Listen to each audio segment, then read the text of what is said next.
What's going on, everybody, and welcome to the Ask a CISSP episode of The Other Side of the Firewall, where we talk about the latest and greatest of cybersecurity news, as well as we highlight those movers, shakers, and glass cylinder breakers, those people of color who've made it to the other side of the proverbial firewall. Speaking of which, on today's show, I have Mary Chaney on the podcast. So this has been a long time coming. You don't know that, right? So we met on Aisha's panel, but I have been trying to work with the nerve to have you on the podcast because, like we talked about in the pre-show, you have like 4 or 5 different jobs, right? So I'm just like, when will she have time to get on the podcast? But Aisha, again, Tech Connector, she put us in the same panel. I was like, this is my chance. So, yeah. So I shot invites to you and Trey and everybody else who was on the panel to have you guys on the podcast, and you accepted. So I cannot be more ecstatic. So for those who are currently listening, so 2026, I booked out till April. This is awesome. I'm very humbled to have that happen. However, it's twice the work per week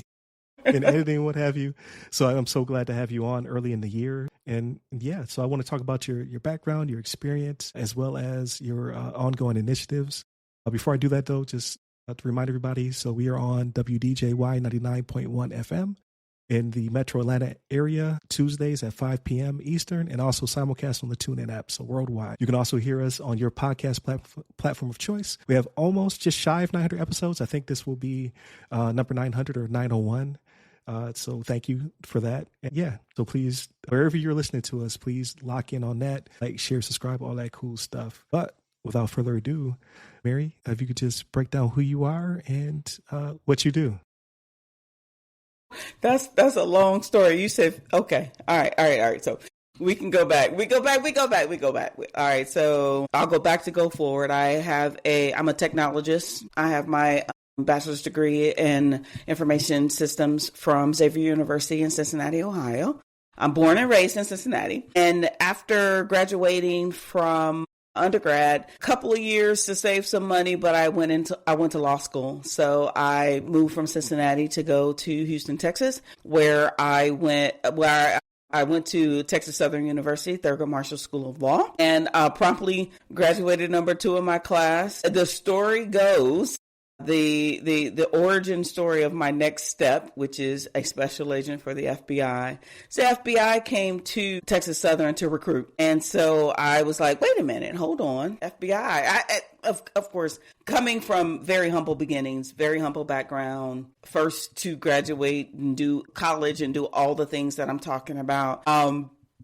I was like, FBI? What? I don't know anybody in the FBI, and let's try this out. And so I eventually got into the FBI, and they shipped me to Los Angeles, so Cincinnati to Houston. I spent about 3 years in the D.C., Maryland, Virginia area before going to the FBI. I was a special agent with the FBI in Los Angeles, and I investigated cybercrime. So this is where the technologist meets the lawyer and then now investigator aspect of things, where cybersecurity, information security, you'll hear me use the terms interchangeably. They mean exactly the same thing. I'm old school, so I'll say information security. So information security investigations, I was investigating denial of service attack cases. I was investigating what we now call internal threat cases, but back then it was employee hackback, all of those things. Intellectual property rights infringement cases and things of that nature. Cool story, silly story. Me and my daughter watching, I Almost Got Away with It. And there was an episode of I Almost Got Away with It that I actually investigated. Wow. But I was part of the investigative team, not the primary investigator. But it was really trippy when you're watching TV. It's like, wait a minute, I know that case. But anyway. Sounds so familiar. I'm like, wait a minute. So not to cut you off, because it's fascinating. So that's why I like for the guest to break it down, because if you just go by the LinkedIn bio, it doesn't give you context. So I was like, okay, absolutely. Maybe she started out in the FBI and then she pivoted into law. So you were pursuing your law degree and joined the FBI, or you had just finished your law degree and joined the FBI? Yes, apply for the FBI back in, I graduated in 99, 2000. I'm dating myself. But you could have an accounting degree, JD, which is what you get when you graduate from law school, and then an accounting degree, language specialty, something else. I don't know what the top 5 is today. probably counter intel. But all that to be said, the JD degree when I graduated from law school was all I need. That's what you get when you graduate from law school. But I wasn't spending 3 years in law school and paying all that money not to be a lawyer. So I paused. I didn't have to get to be in the FBI. I didn't have to be a licensed attorney, but I took the bar and passed the bar in 99. That's awesome. Yeah. And I know that you're still active lawyer. I am for all the things that's job one. He's going to put that out. Right. It's like, that's number one, like what she's currently doing. She's an active lawyer. I feel as though this should be billable time. I'm like, how much do I owe you for this? For telling my origin story? No. So after going out to LA, investigating cybercrime, I transitioned out of the FBI in 2008, I believe it was. And I started my first cybersecurity consulting organization. I moved back from Los Angeles to Cincinnati, Ohio, and I was doing some consulting. At that time, around that time, HIPAA started to apply to business associates. So HIPAA business associates, meaning people that do business with hospitals or hospital organizations, now had to comply with HIPAA as well. And that's what you'll see consistently with when you talk about the laws, when you talk about compliance, when you talk about privacy. Once the bigger organization has requirements, all of the vendors do. And that's what a business associate is for all intents and purposes. And then as many entrepreneurs do, I had money. And so I had to go get a job. So my first gig was the director of incident response for GE Capital. So I entered my corporate career as an executive. And that makes sense as we now talk about what I'm doing today, but we're going to get there. And so director of incident response, I had incident response, I had e-discovery, I had database security, I had data leak prevention, I had security awareness, all of those things under my purview. And I worked for the CISO. I worked for them about 3 years before transitioning into Johnson & Johnson, where I stood up and ran their security operations center, led a team of 30-something odd folks, and then had another executive role at Comcast, a senior director role. And then I started to, essentially the real story goes, my father passed away and I started to contemplate the meaning of life. What is it that I actually really want to get accomplished with the rest of my life, given the fact that time is one of the things that we have limited amount of space and time and to do certain things. So I can go through the funny story, but I know we only have a short amount of time. But essentially, we moved back to Texas at the recommendation of my two children. I am and still am a single mother of two. They are now 20 and 18. That's actually job one. Job two would be the lawyer. But all that to say, we moved back to Texas in 2000. Well, we moved back to Texas in 2000 and what was that? 17, I believe it was. And I started my own law practice. So I began the cybersecurity law firm of Texas, the Mary N. Chaney PLLC. And that's another entrepreneurial endeavor there. And I was doing fine until COVID. And so, like I said, this was 2018. I tell anybody out there that's looking to be an entrepreneur, it's going to take about 2 years for you to be able to stand up on your own and try to make money at doing what you're doing. And so COVID, 2 years, it was 2020. I just signed 2 clients up. I was finally going to be in the black. And then COVID happened and I had to get a job. So I went back in corporate America. I was a director of information security and privacy. I added privacy to my purview, got my CISSP, and I also have my CIPP US. And so that was the corporate journey. I walked away from corporate America, and I will knock on wood again, for good in 2022. And so that's the corporate journey. Now, go ahead. So let me stop you there, right?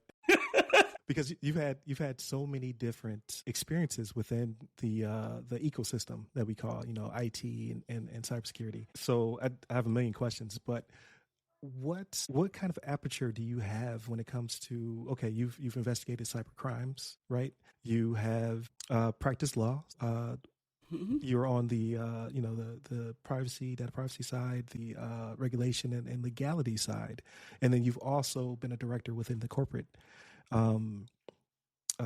sphere, right? Entity of a Fortune 500 or what have you, in a director seat. And so I'll start off with, what is that transition like? Like, is it easy to flip those switches for you, or is it kind of, still a maze?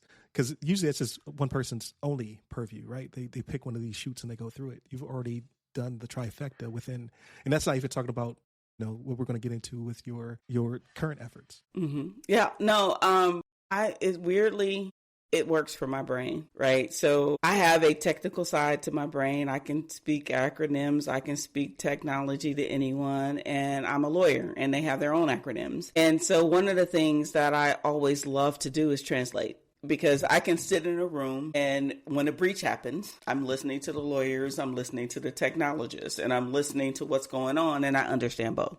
It's just like speaking a different language, right?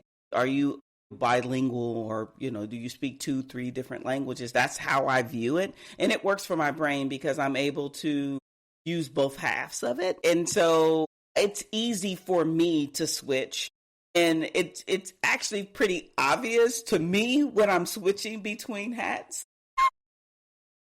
But it still works for my brain. So when it comes to, I guess that would be business fluency, right? So you're very much able to go these different paths, see from different angles. If you were to give someone advice when it comes to which is more important in their career progression, would it be business fluency or would it be technical depth? Business fluency. And we'll get into that when we start talking about the ecosystem that I've created. But if you are a technologist that doesn't understand business, you are ultimately, in my opinion, useless to an organization when you're trying to articulate why your job matters. Because corporations speak business, they do not speak IT. Fair enough. So in that regard, so you're like, I guess when it comes to speaking multiple languages, you call that person like a polyglot or something like that. So you're, within the sphere of all of cyber, right? Because there's so many domains and so many different things, but you typically, like, the SIP people don't really mess with the CISSP management side of the house versus the BSO, who has to kind of articulate between the two of them, but you're able to go up and down the stack and be able to break those things down. So did that kind of make you want to go the route that you currently are going, where you kind of have built a pipeline and an ecosystem? And I'm kind of hinting, like I'm foreshadowing what we're going to talk about. But was that kind of, because you had all these different experiences, did that kind of push you in that direction? Like, well, I understand all of this, right? I understand the tech from top to bottom. So why not, build this ecosystem? Or was it, again, just, kind of like it was presented to you? It was an opportunity that came your way. So we'll continue with the origin story, right? The origin story of Mike. And so I have 3 companies right now: Mike, Minorities in Cybersecurity, Mike Talent Solutions, and now almost close to getting certification or licensure for the training center, MNC, the Mary N. Chaney Cybersecurity Training Center. So let's go back to the start and where I started and why I started. So remember, I told you my corporate career, I went down that lineage, and I was also on the speaker circuit. I entered the speaker circuit probably about 2012. It might have been before that. No, it was 2012 because that was with my first gig with GE. So as a director for a Fortune 50, you get opportunities to speak at other organizations and in different security type of conferences and things like that. And so one of the things that my boss, James Beeson, challenged me to, he said, Mary, you are one of very few Black women in cybersecurity as an executive. It is your job. It is part of your responsibility to remain visible. I give him the credit for everything that has come afterwards because he threw down the gauntlet. And I was like, okay. So being on the speaker circuit, I always would get individuals of color coming up to me after I get off stage wanting me to be their mentor. So from 2012 until about 2019, I had massed up to 50, 60 women of color, men of color that I was mentoring on a group perspective. We had our group chat, we had our monthly calls and everything like that. And when we would have these conversations, and the conversations were never about their technical ability.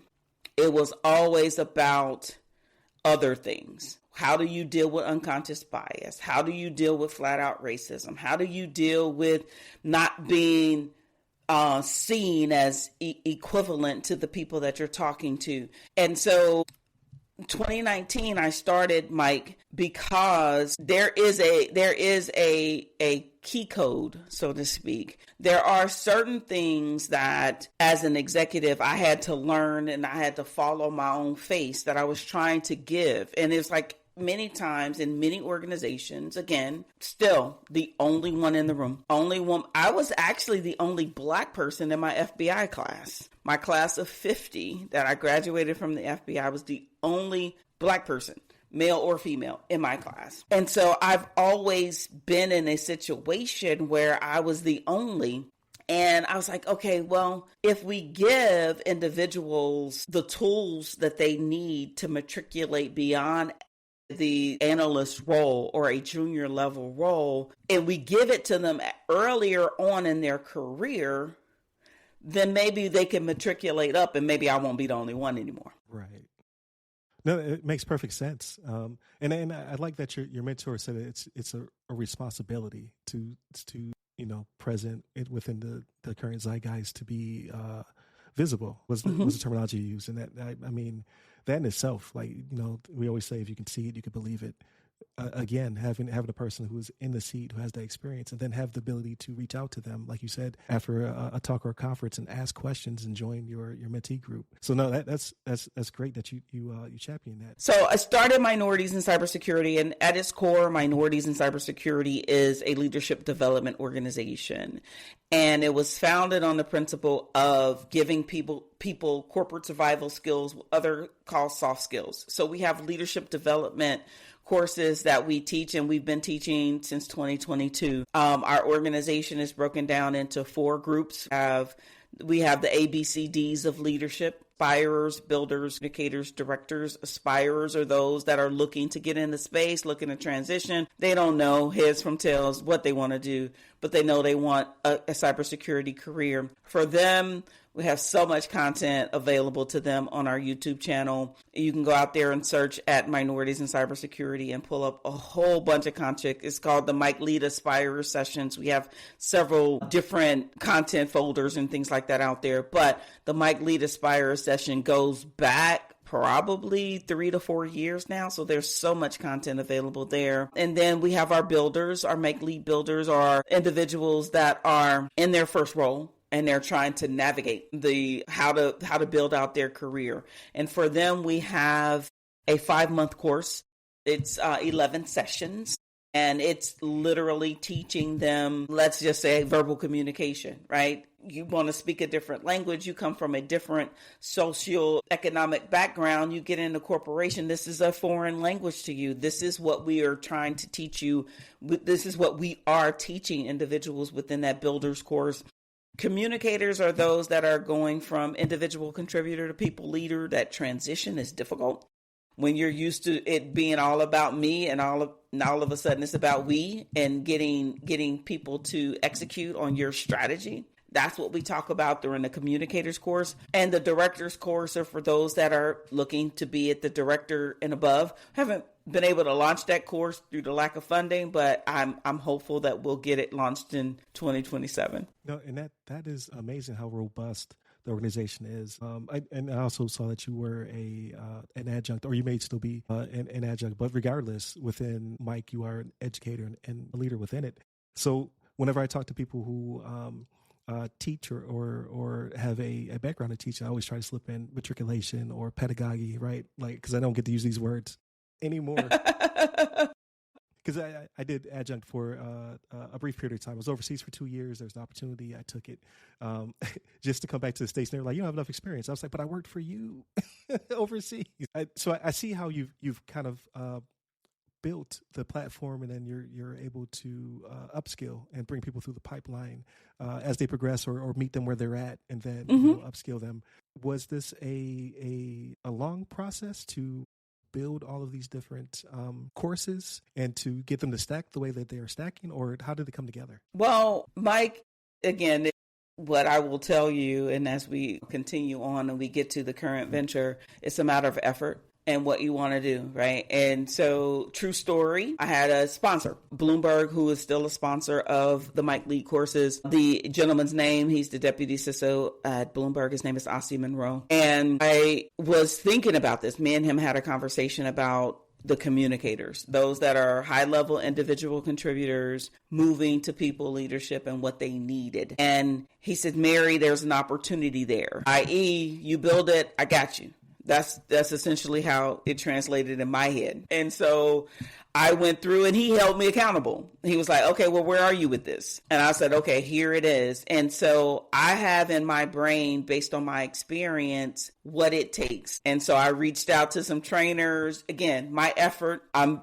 fairly busy every third quarter, it seems, doing something. And it's like, okay, this is what I want to see. Went and talked to my peer group. What is it that we need to understand to get to this level? And essentially brought in the trainers. Now, I do not dictate what my trainers teach. I tell them exactly what the mission is. Then this is my leadership style. I tell them what the strategy is. I tell them what I want to happen, what the results are that I want to happen. And I let them create, because again, trying to micromanage and do all of it doesn't work.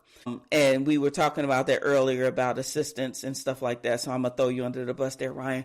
Yeah. But, again, so no, it wasn't that difficult to create it. It wasn't, everything kind of happens like it's supposed to happen, and the stars lined up, and we were able to get a good group of trainers, and we have a great group of trainers in the communicators and the builders courses now. So I developed a curriculum for the strategy for the communicators course, as well as the strategy for the builders course, and we just have some great trainers. Absolutely. And I always find it that the key to great leadership is the ability to, I give you the vision and I find the right people and I hold them accountable as they go through it. So, I mean, delegation, a lot of people shy away from delegation, but it really is the only way to, like you said, continue to grow. So I need to work on that myself. We'll get there, but it's not about me. All right, Mary, it's about you. Right. Okay.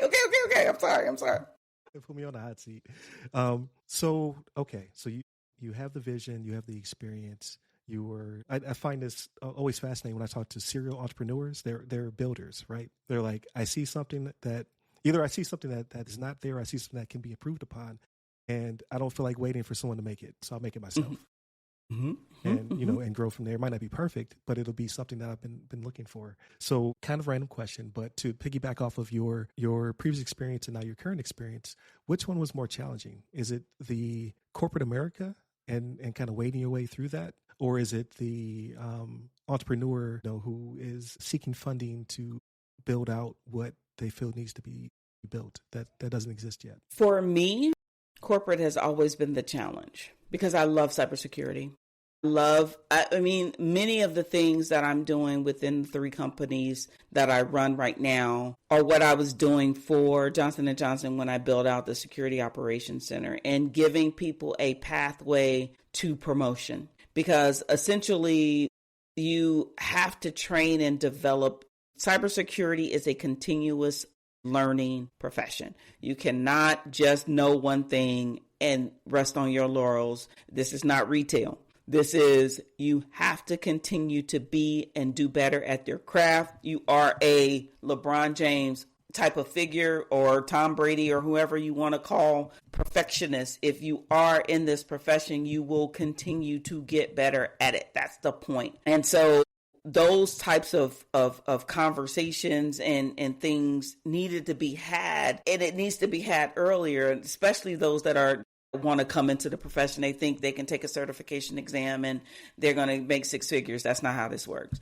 But like I said, many of the things that I'm doing within my 3 companies are just how my leadership style was. But corporate America has this politics thing that I'm a serial entrepreneur. I always internally ran my teams like an entrepreneur. We had deliverables. We pushed out different things and products and services and things like that. We had to remain visible to the organizations that we were working in. The politics of it all, the bruised egos, the slights, what we try to teach people, corporate survival skills, the things that made it more difficult for me to be successful in corporate America had absolutely nothing to do with my passion or skill. They had to do with ego or insecurities of the individuals that was up and down the chain. Right. So to stay in that same pocket, then, what separates a good security leader from a board-ready security executive, right? Because those are definitely two different levels. I don't think so. You can be both. Now, First of all, this is Miss Mary's opinion. That's what my team calls me, Miss Mary. So this is Mary's opinion on what it takes to be a good leader. Never try to fashion the how. As I said, you give people, like I talked about my trainers, I give them a vision. I give them a strategy. I allow them to create, right? Because again, that's what an individual who wants to be successful in their career does. They create. There are people that are task oriented that need to be told what to do all day, every day. And, my journey as a leader is to be able to motivate each individual personality and meet them, where they are, and to be able to motivate them. So as a leader in corporate, you have to know people. Well, what does your average technologist don't do? They don't know people. They're introverted, right? And so I had to develop the extroverted side of myself in order to be able to balance the individual personalities and things like that. So if you can get good at the people, you can get good at the board, because all you're doing is translating what your team is doing from a strategy perspective to the board. And you have to understand how to communicate and where you're communicating to. And what one of the courses that I do teach in the communicators course is, how do you translate a slide deck when you're talking to the board, as opposed to when you're talking to your direct manager, as opposed to you're talking to your employees. It could be the same deck, but you're speaking to different things based on the purview of the person that's listening to you.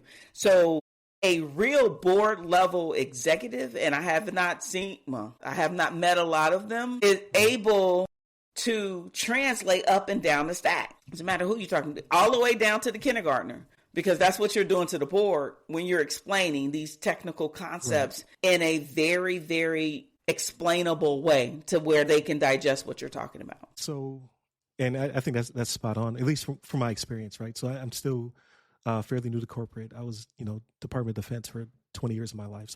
So it was half my life. Now it's slightly less than half my life. So my mentor, he's been in the corporate space, but he was also chief in the Air Force. He's able to help me understand. Like you're saying, sometimes you'll see something, you'll be like, why? Why are we doing that when we could do X, Y, or Z? Or, because you kind of already know what right looks like.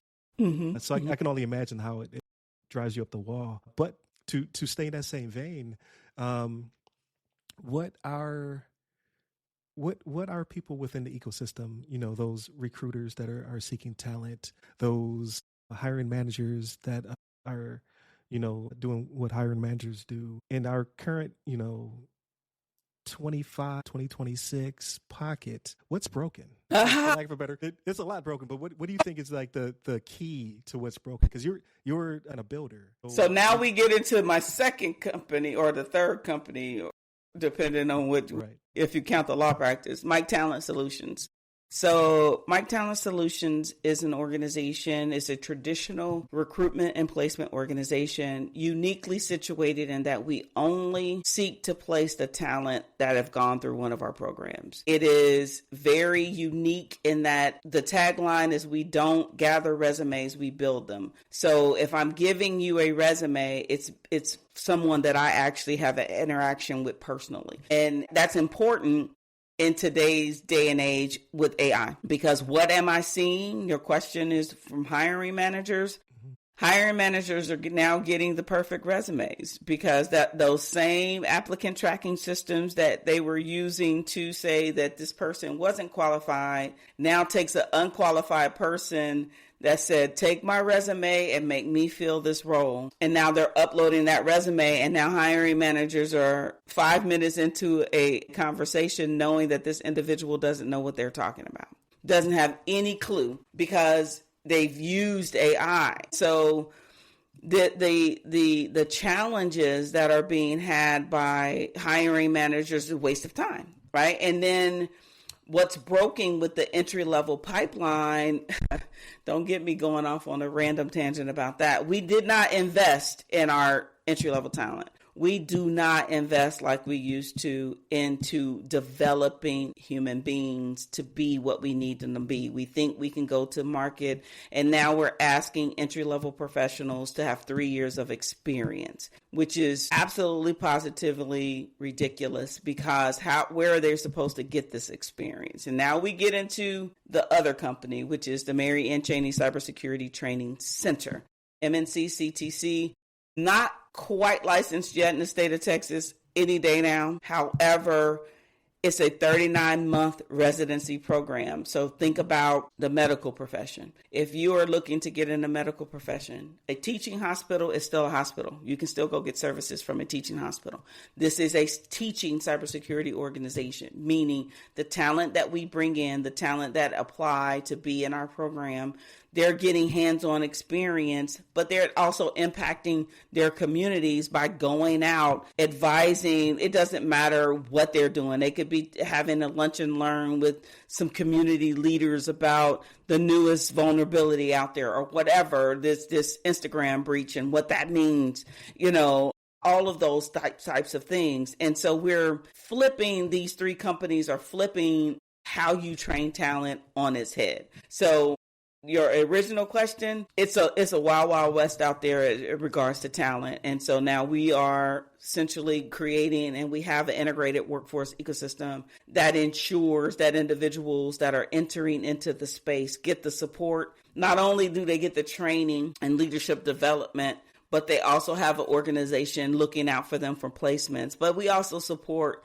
our talent once placed and we want them to be successful as they matriculate in their career. So I find that fascinating. It feels as though, because that's phenomenal, especially having the backing of a, very visible, very trusted brand that is Mike, and then pairing it with a pipeline to, it sounds like an infomercial. It really isn't. I'm just thinking out loud. People are like, oh, he's doing the commercial. Like, no. No. I find having all these components, like the way that they're all connected to one another, very fascinating. So then you have the pipeline, you're meeting them where they're at, or you're upskilling them, and then having the ability to train and then place, right? Because it's very learned after my retirement from the military is it's not, well, the resume comes afterward, right? It's about who you know and what you've done for them in the past, who can speak to you in those rooms that you don't have access to yet. And this is kind of like the full apparatus. It's all coming together to say, okay, these are people that we know, they really exist. They're not in North Korea, right? Pretend to be other people, or they haven't, defeated the ATS system, which, again, like you said, that's a tangent all to itself. But they've been trained, vetted, tested, and now they're trusted, right? And now I can place them and put them into positions where they can then be that mentor or ally to, bring in even more people. Well, and they get mentorship.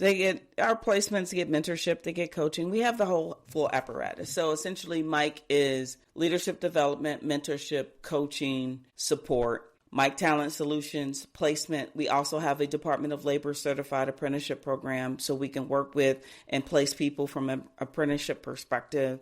And we also do contract to hire. All of our apprentices, all of our employees are contract to hire. So we have this ecosystem where, okay, we can give them leadership development, we can place them, and now with MNC-CTC, we're able to technically train them. So the 3 years of the cybersecurity residency program, the first year is a generalist. The second year, they're able to specialize. The third year, they can go into something different or go deeper into their specialization. But organizations that are looking to hire entry-level talent, they come to us. We've placed apprentices in organizations, and it's like, okay, this is the training that they've received. This is where they are. there are organizations out there that are willing to give them a shot. And there are individuals out there that are shining and being successful in this space. And again, like you pointed out, it's not who you know or who knows you, right? Or who can speak about you in those rooms. So with the global community that is Mike, we're in 10 countries. We're able to provide you, me, or somebody else that felt lonely when they entered into the profession, a full community of individuals around the U.S. or around the globe that's able to help them as they go in their cybersecurity journey. No, that's amazing. So it seems because I've had a bunch of amazing guests on the show, and they've all fit several of these pieces, right? I don't want to name any names, but they have either a pipeline, or they have ability to do certifications, or they have the ability to place. But I've never spoken to someone who has all of it, right? So again, that is amazing, and it kind of makes me think more of the trades as opposed to where we're currently at, where it's kind of piecemeal. Like, do you have the right certification, or do you have the right education? Which one's better? I always hate a debate. Do I need a degree, or do I need this, a certification? Right. Or do I need experience? So it brings it all together. I have, I have the talent, again, tested, trusted, and then placed. So no, and forged in the fire because they have to deal with me and my personality. That's awesome. Yeah, I and like I tell people, I always come to these things woefully prepared, because I want to hear it for the first time, like the audience is hearing it for the first time. But I brushed up a little bit. I put on a good polo, because I was like, okay. Yeah, I mean, you know, and I got on the sweatshirt, but it's okay. It's okay. You're also you also run four or five different companies in 10 different countries. You got to give me something. Okay. Fair enough. Right. But no, so what does the future look like for Mike? Because I know you said that any day now you'll be certified. Yeah. But what is that roadmap for, through 2027? What are the KPIs associated with? Like, what are you currently brainstorming that you can share? Well, we're currently in conversation. Well, we will be, once the school has have its license. We will be running our first pilot of our residency program here in Arlington, Texas, which is Tarrant County, which is where I'm located right now. And then we've been in conversations with other organizations, the organization in Houston and an organization in Los Angeles, about bringing what I'm calling the MNC-CTC workforce, a cybersecurity workforce hub. And so as opposed to worrying about, or as opposed to having quote unquote chapter organizations, we're having workforce hubs. And those workforce hubs are meant to build the community in that local area. So individuals within our residency program, because our program is ultimately remote and our instructors are remote. And so you're receiving this, but the hubs allow us to, in the particular regions, and work with those workforce development organizations in those regions to create individual regional communities that are cybersecurity based, right? And so working and getting access to the individual employers within those regions to be able to bring job opportunities, whether that be contract to hire, direct placement, apprenticeships, whatever, and things like that. So what's next? And, like I said, we're waiting, and hopefully by the time this airs, we'll be off and running. But we're hopefully looking for individual organizations that don't have a pathway for cybersecurity within their, whether it be a community college, whether it be workforce board, or any nonprofit or community or K through 12 that have adult learning, right? What we're looking at here is these workforce hubs in individual areas to bring the community to them. Because what happens is, once you plug into the residency program, you get your technical training, but you also get a global community, and you get the ability to earn your tuition back by placements. So that's what we're looking at. Oh, okay. And so that's so when I think of like those areas that you pointed out, so are they going to be, just for my own edification, right? I'm in the Tampa area. And then a lot of listeners who are listening to the podcast are within the Atlanta metro area. So yes, these are kind of tech hubs. So is it that they will potentially be on the roadmap in the future because they are tech hubs, or because they are tech hubs, they don't really need this type of support within their region? Everybody needs their support within the region. We have apprentices, we have individuals that have gone through our program, like I said, 10 countries, 32 states, and the District of Columbia. And so therefore that's our target. The places where we have a community already established, and we have individuals in Tampa, we have individuals in Atlanta, Dallas, LA, DC, Maryland, Virginia, Colorado. I can go on and on and on. Gotcha. Got a map. And so what this allows us to do is to now expand our workforce solution to the communities that we're already serving, right? And so no, they can be considered quote unquote hubs, but there are still organizations that don't know what to do and don't have a pathway to cybersecurity, whether they be a minority serving institution, HBCU, whether they are community college, whatever they are. Because as you know, yes, I was adjunct for the University of Cincinnati for a decade or so.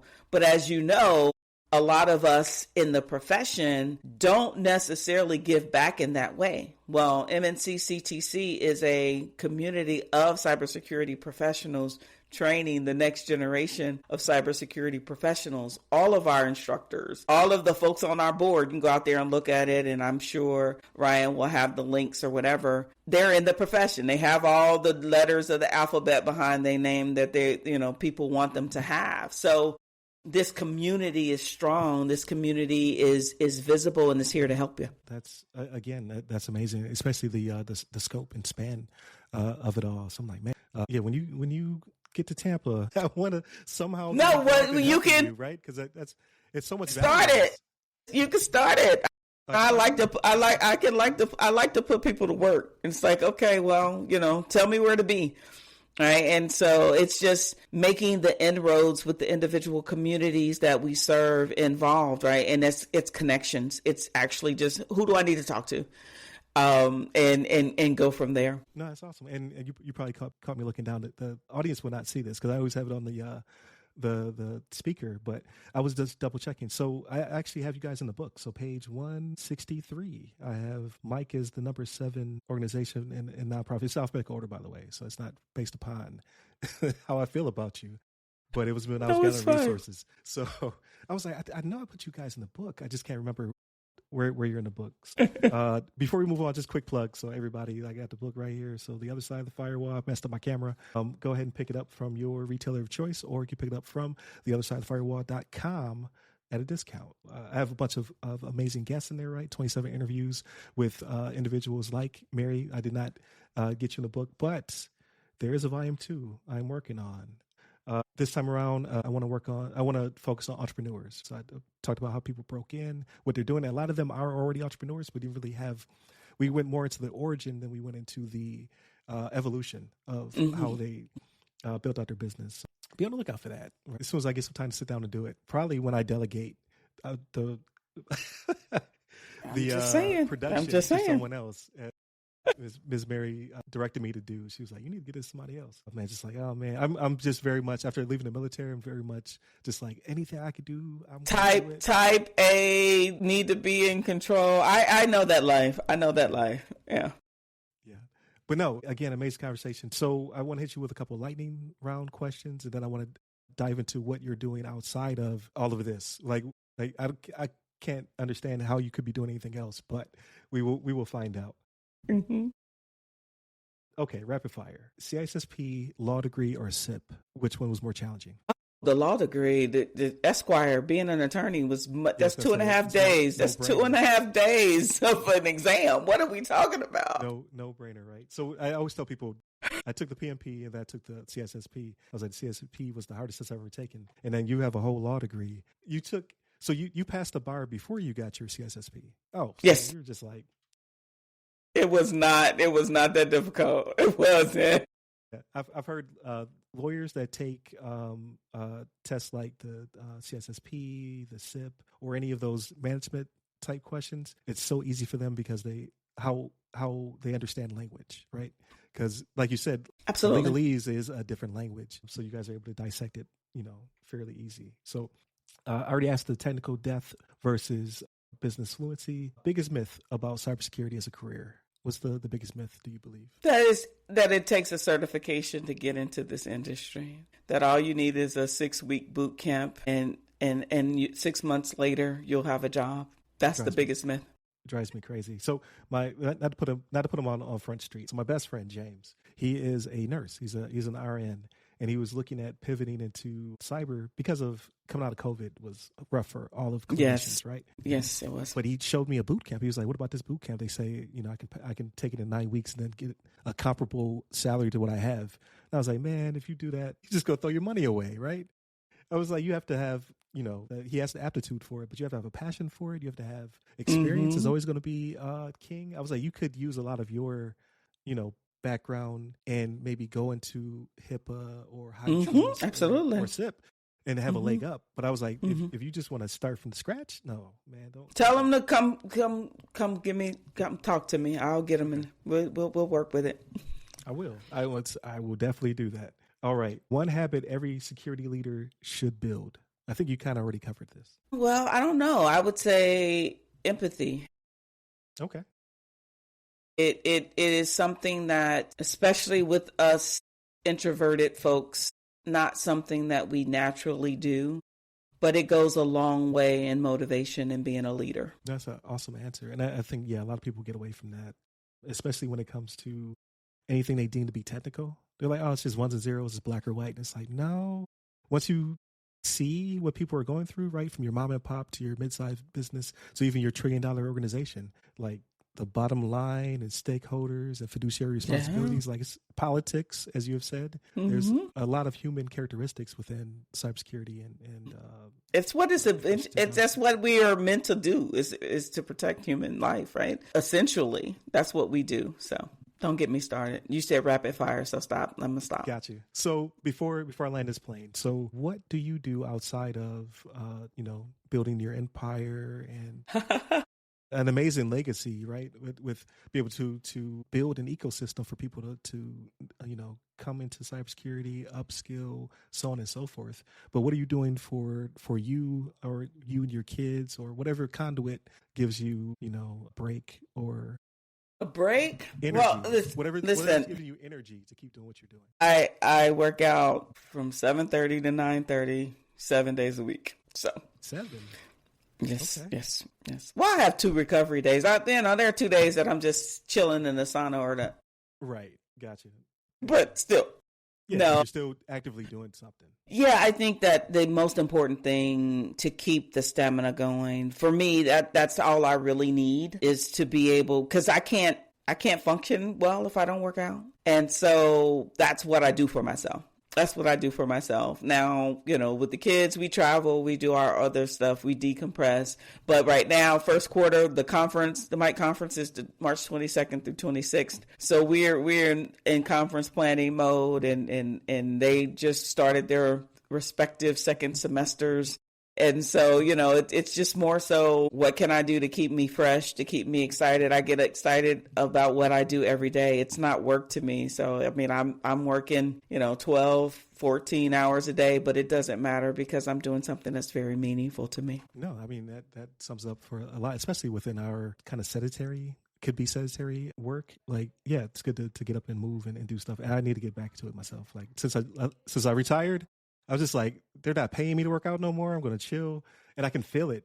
You can feel. Yeah, you can feel you got one body. You have one body. You got to keep it moving, right? And whatever you do, even the young lady that I saw in the gym today that was walking at a very interesting pace on the treadmill eating popcorn. At least she was in the gym and walking. Now the eating of the popcorn thing I'd never seen that before. But interesting.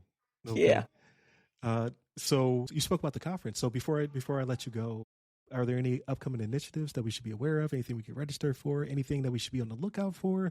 Like, go ahead and plug away because your organization. Yeah, absolutely. So with Mike, we have the Minorities in Cybersecurity Annual Conference. This is our 4th year. It's in Dallas, Texas. It's March 22nd through the 26th.